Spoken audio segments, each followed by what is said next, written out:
Well, g'day, and welcome back again to Jiao Ching. And today, we're going to talk a little bit about the United States and China and all the stuff that's going on there, but we're going to do it a little bit differently.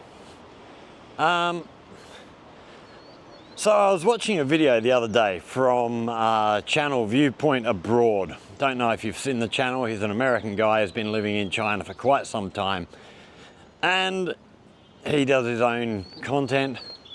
I quite enjoy his stuff. Go and check him out if you haven't done already. But he was talking about the stuff going on between America and China at the moment, all the tariffs and stuff. And as he was talking, I was thinking, imagine if China and America actually decided to work together and solve some of the world's problems. And right as I was thinking that, he said the same thing. And I put a comment in his video saying exactly that. You know, I was just thinking that right when you started to say it. And so, yeah, I want to talk a little bit about that. What would happen if China and America decided to put aside their differences and work together on some of the issues that are going on around the world at the moment? Because I do think great things could be achieved. And I think, I do believe largely a lot of the problems that are going on between the countries at the moment are led by the American side. There's no doubt in my mind that if America stopped being so belligerent and hard-headed, that things could be a hell of a lot better. But for some reason, going right back to World War II, and maybe before, I don't know much of the history before, but America's always had this bee in their bonnet about anything to do with communism. And I don't really get it. I've heard a lot of American politicians try and explain their reasoning. But from my experience here, living in a country under a communist government, a lot of the things that they carry on about are just not true. You know, it's just ridiculous. So, you know, if an American leader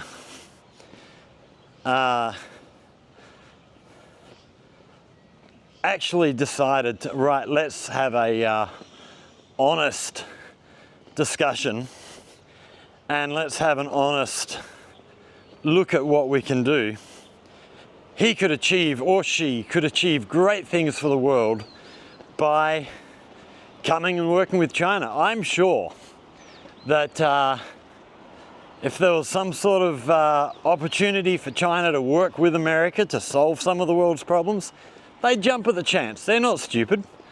They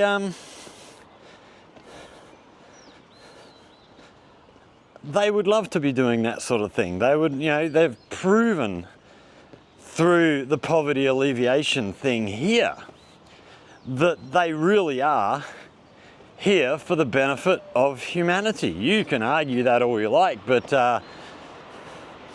from what I've seen, you know, there's a lot of talk about what China wants to do and what they're planning to do, but all the evidence that I've seen of what they have done shows that most of what they're accused of wanting to do is not, it just doesn't gel with what they have done.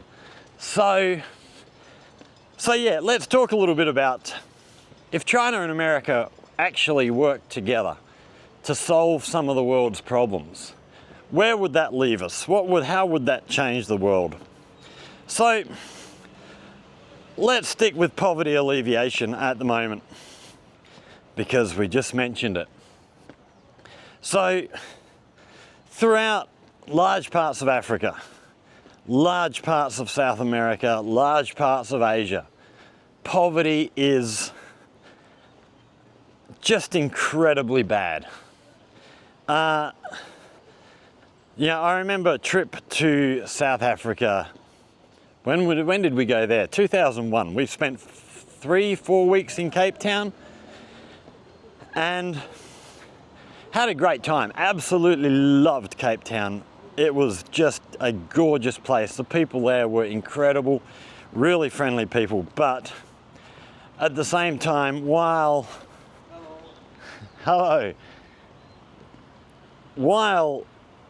people were really friendly, really kind, all that, I had just the best time.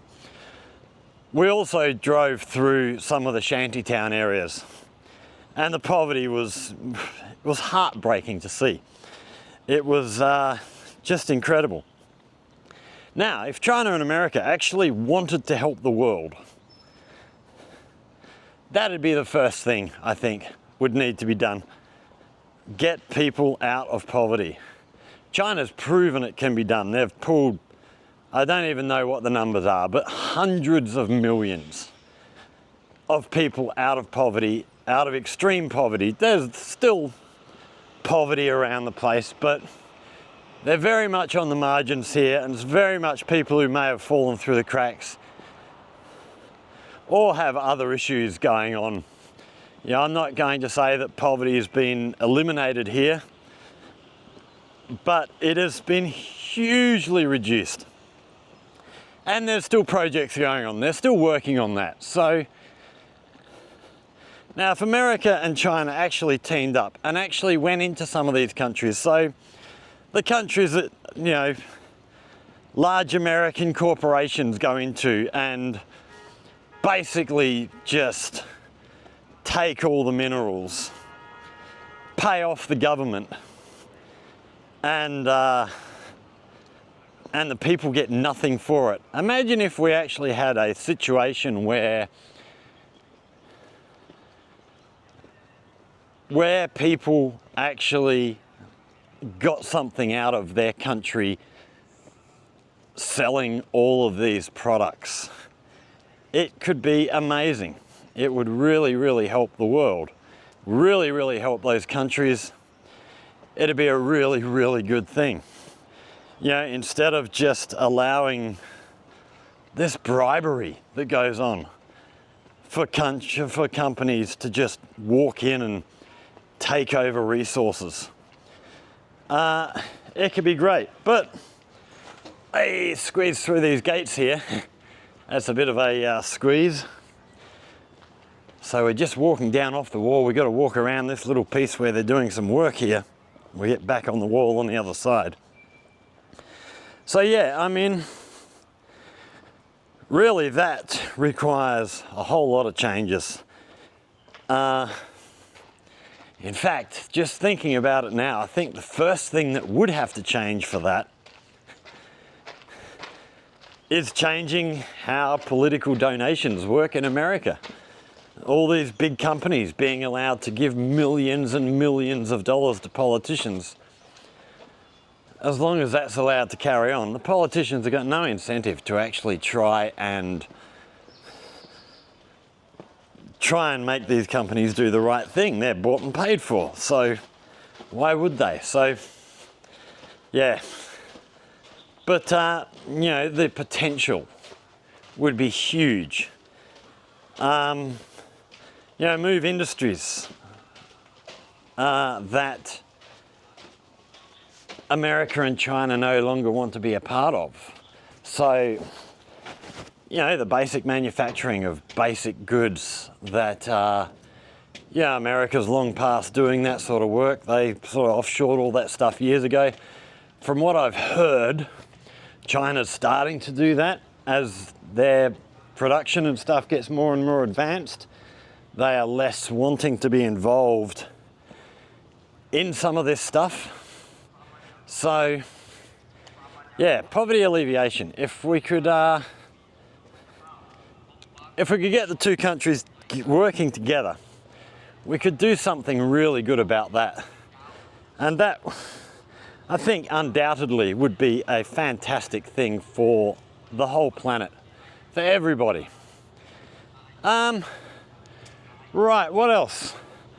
By the way, while we're talking about this, if you have any thoughts of what you think this kind of thing could do, you know, where their cooperation could be a benefit, let us know.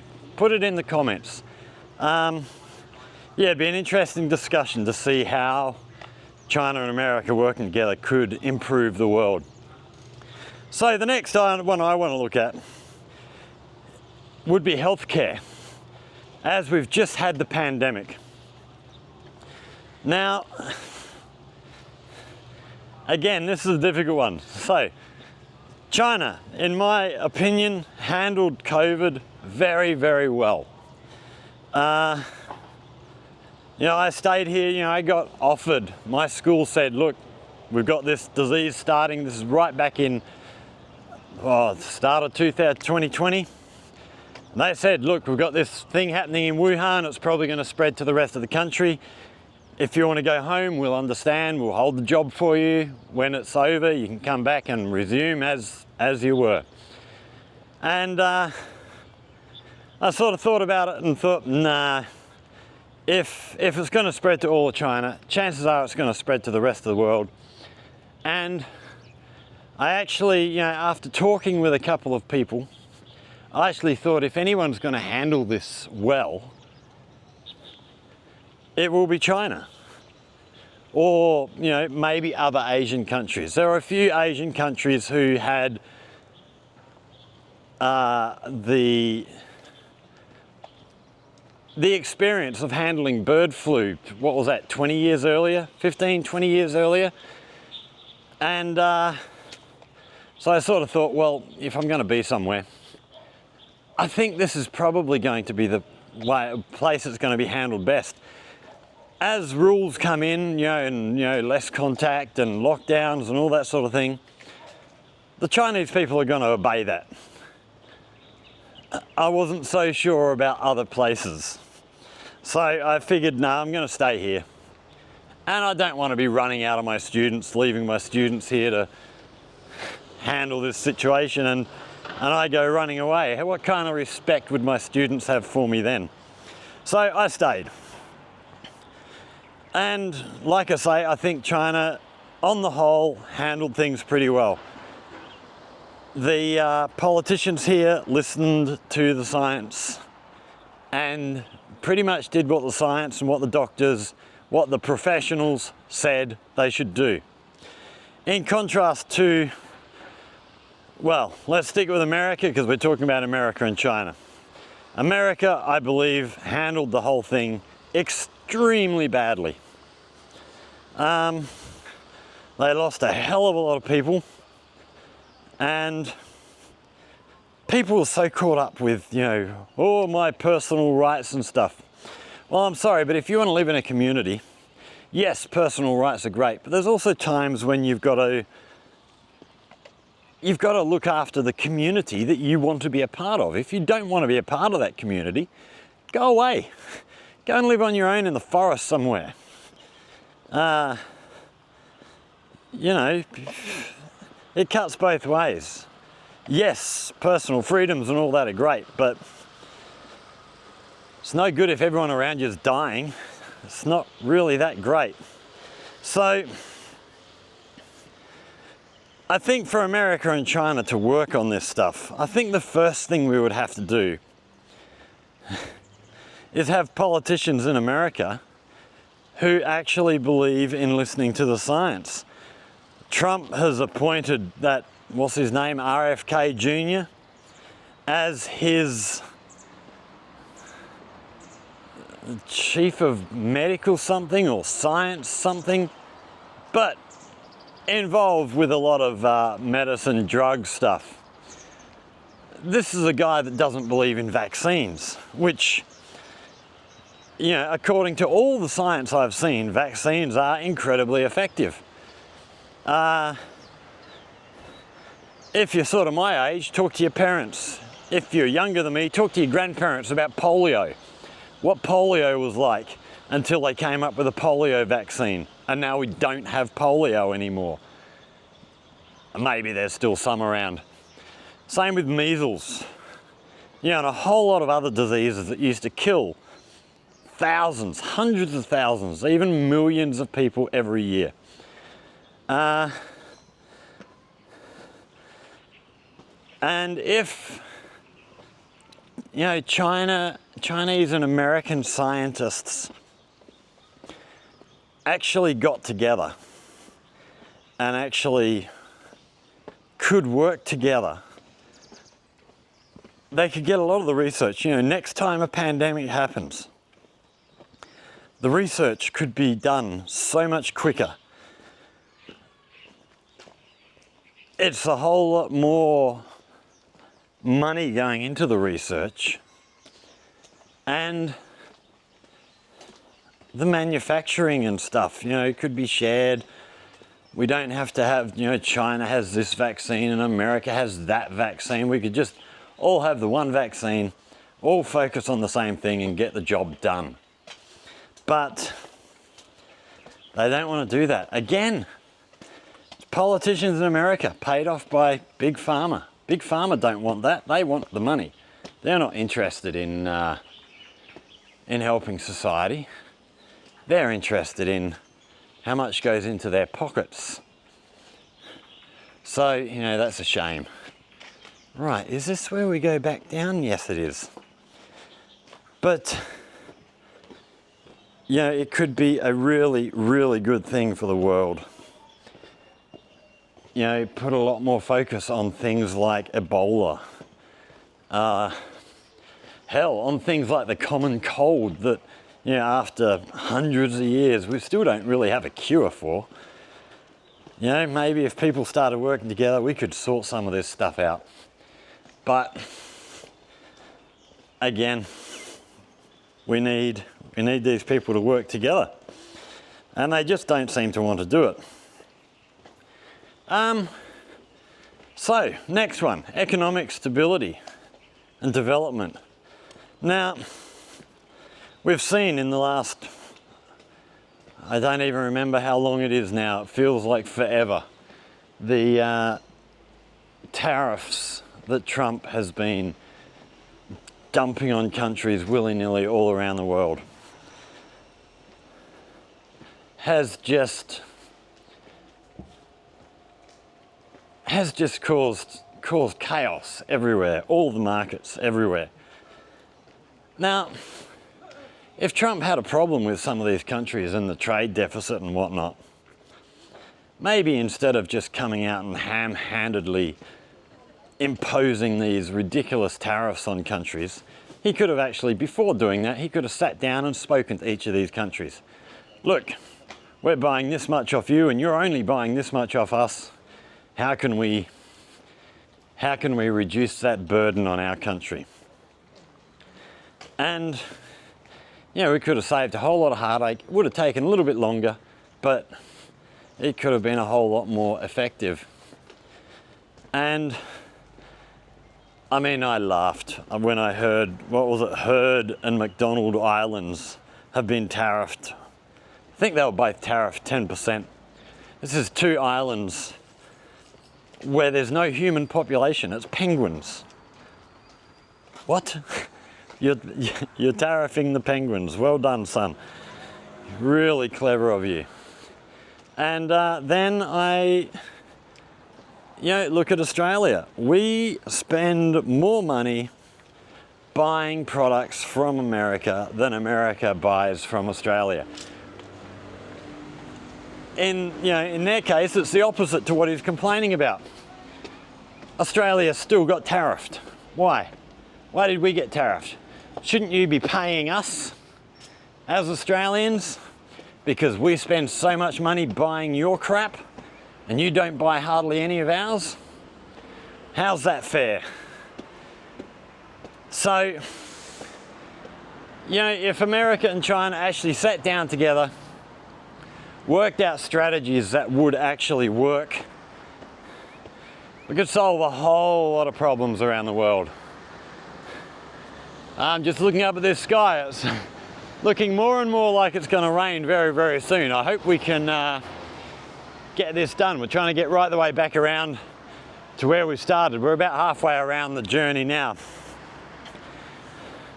So yeah, the economic stability and stuff could be a huge thing as the world goes along. Technological innovation and governance.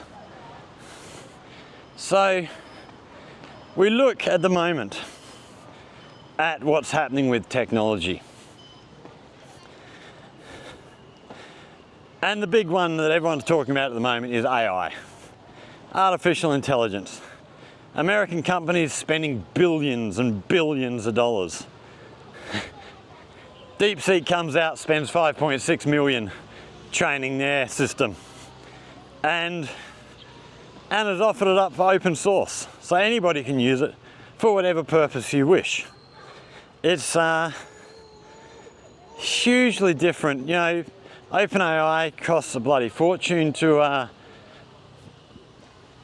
use if you want to use it on a professional level. We've now got DeepSeek. You can come along and use that. Costs nothing. Now, there's a lot of countries in the world where AI doesn't really matter. They're still working out how to get electricity to everybody in their country. And yeah, that's something that, you know, America and China working together could be a huge assistance in getting that happening, which, you know, would go back to helping with the poverty alleviation, which would go back to helping with healthcare stuff. You know, if people have got more money, they eat better, they're not going to be as sick. All this stuff ties in. But you know, technology is something that needs, I guess, yeah, the more people you put on a project, the better the results you're going to have. In the same way,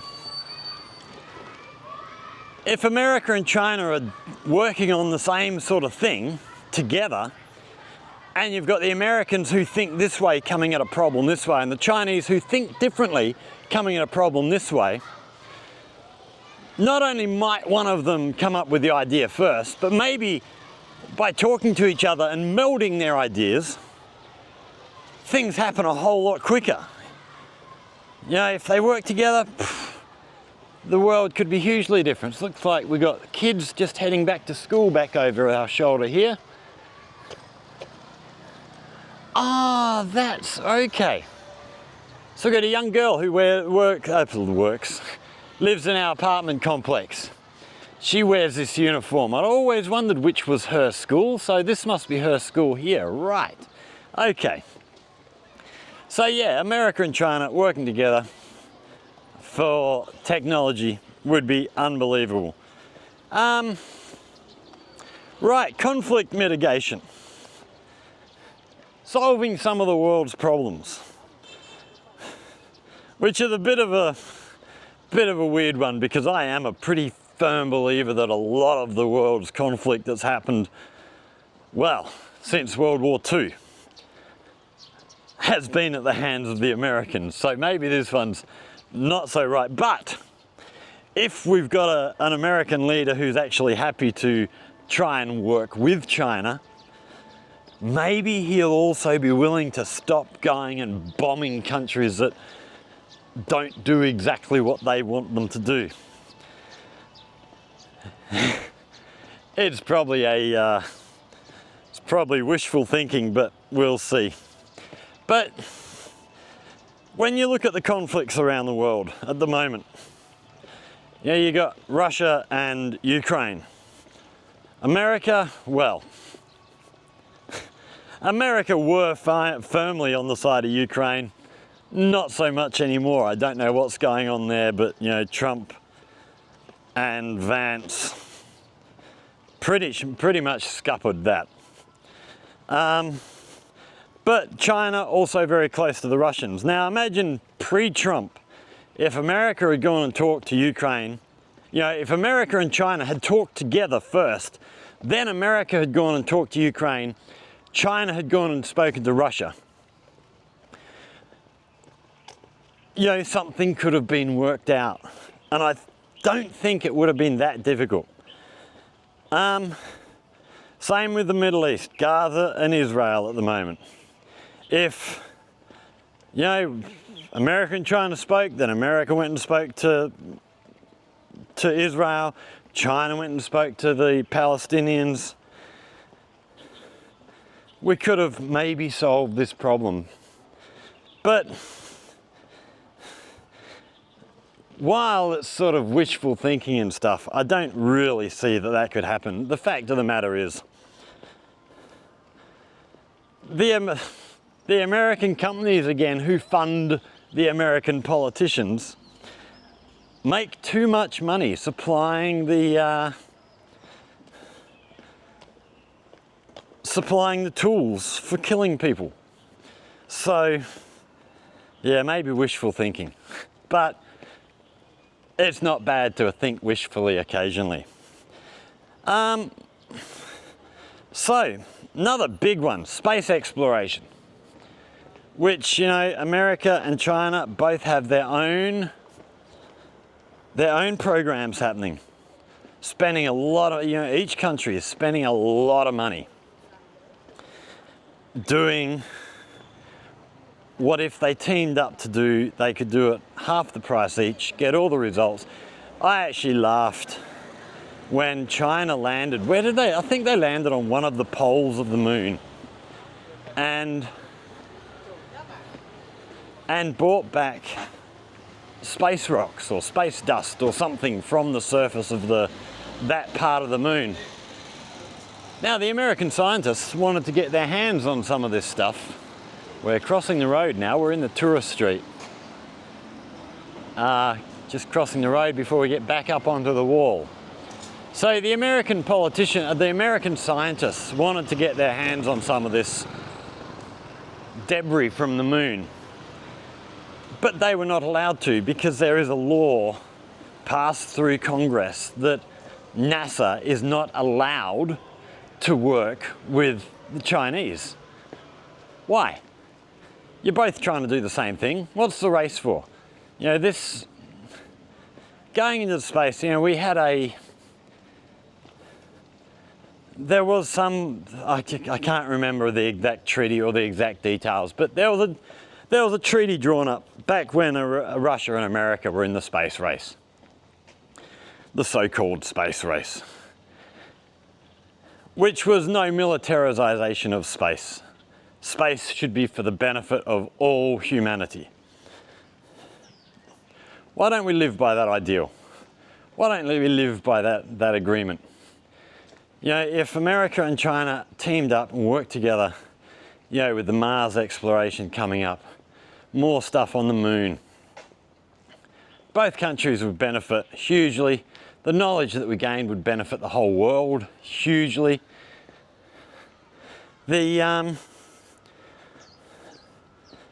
Again, it comes back to America wanting to be the leader in everything. I'm pretty sure that if America said to China, let's work together on this space stuff, I'm pretty sure China would say, yeah, good idea. Why haven't we been doing that already? But America doesn't want its position of dominance challenged, which is a bit of a shame because what is dominance? Why does one country have to dominate all the other countries? It's just ridiculous. Look after your own backyard. We have,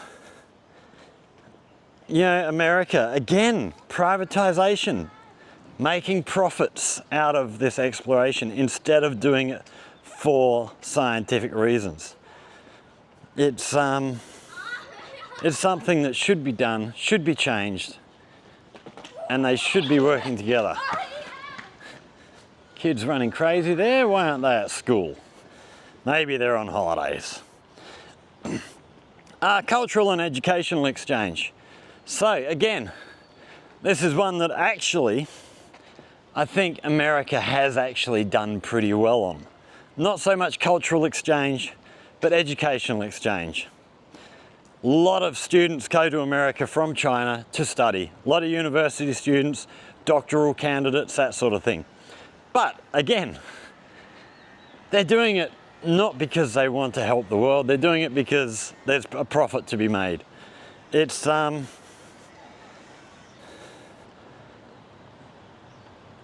you know, I've been watching, so those of you who have been watching me for a while know we've built a new school out at Dinghu. We've got a new campus. We did a video out there the other day.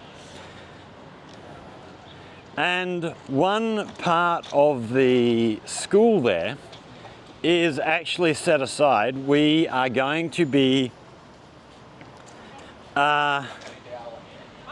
we're going to be building in the future a dormitory for international students. So we're looking at bringing students from overseas into our school. There are a lot of students from other countries here in China. I'm have to look into the numbers of that actually to see how many there are, but I personally know of quite a number of people who are here studying. Haven't met them personally, but I know them online and stuff. And yeah, there's some great schools here. America does do that actually pretty well, I think. I'm not sure I think they do it for the right reasons, but at least they're doing it. And the cultural exchange.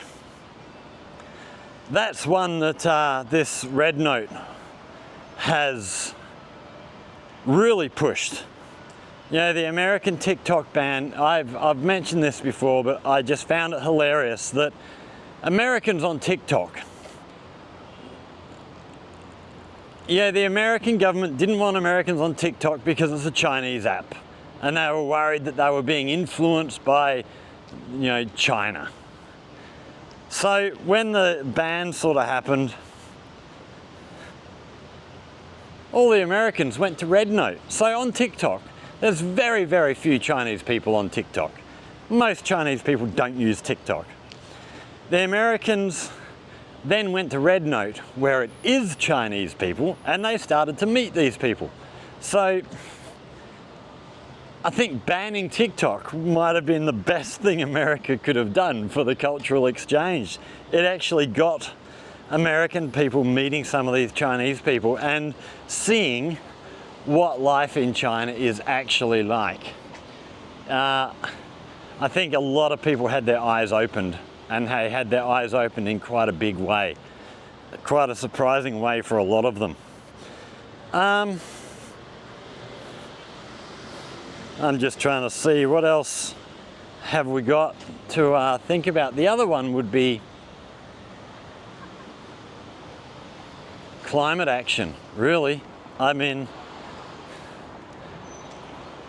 taking better care of our environment, which would definitely benefit not only America and China, but benefit the world. We look at what's happening here as we speak.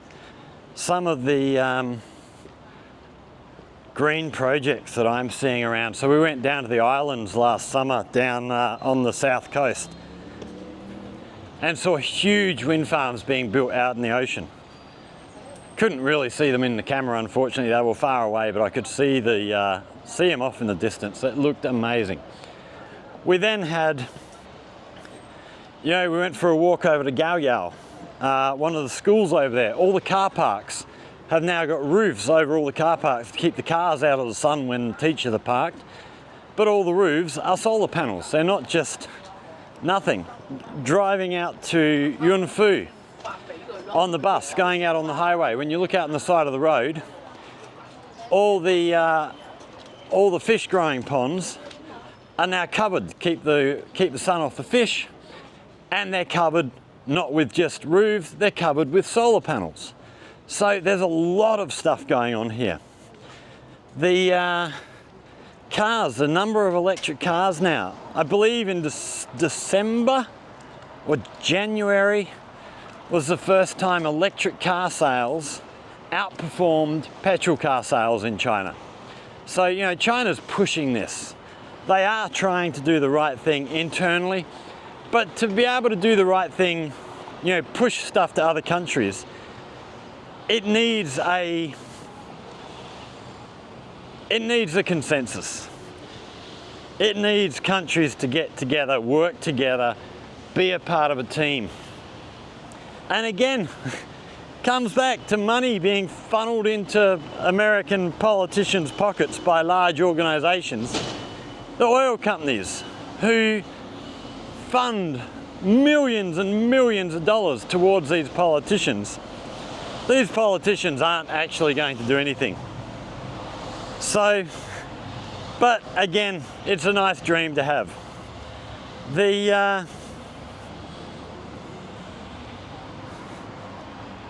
I mean, that's just a few of the things, you know, walking around here, that America and China could do if they worked together. Is it realistic? Maybe, maybe not. I don't know.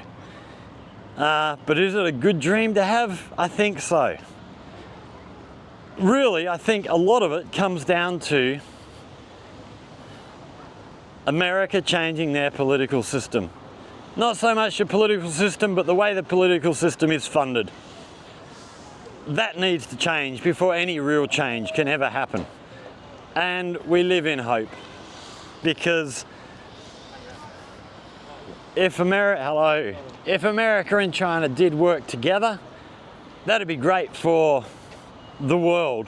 But I also think it would be very, very beneficial for the American people.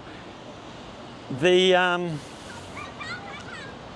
you know, cost of living in America with all these tariffs and stuff. You know, before Trump happened, there was already huge tariffs on a lot of stuff. You know, Chinese cars were being tariffed at 100%, 95%, something like that. You know, just ridiculous. It's just making everything more expensive for the American people. But that's about all I've got. If you've got ideas for how you think life could be improved by America and China working together, hit us up down in the comment section, because I'd love to hear what have I missed? What have I not thought about? Because I'm sure there's plenty. But yeah, if you've enjoyed this little walk and talk, hit that like button, share with friends, subscribe to the channel, all that stuff. And if you've got ideas of how else the world could benefit from this, like I say, hit us up in the comment section. Give us your ideas. If we get enough ideas, we might even do a follow-up video to this one and list some more things that might be a benefit. I would like to talk about things that are a little bit more positive. At the moment, when I see videos about China versus America, everything is all tariffs and all the other crap that goes on. And it would be nice to be able to think about some potential positives happening. But we'll see. But yeah, for now, if you've got anything else you'd like to learn about life here in China, in Guangdong, in Jiaqing, hit us up in the comment section. If you've got something you want to learn, I'll try and bring you a video and try and help you understand stuff that goes on here. But for now, thank you very much, everybody. I'm going to go for a walk around the wall again. I've got my drone with me. We're going to try and get some aerial shots for you to look at some of this wall from the sky. But for now, thanks for watching. Stay safe. We will see you all in the next one. Cheers.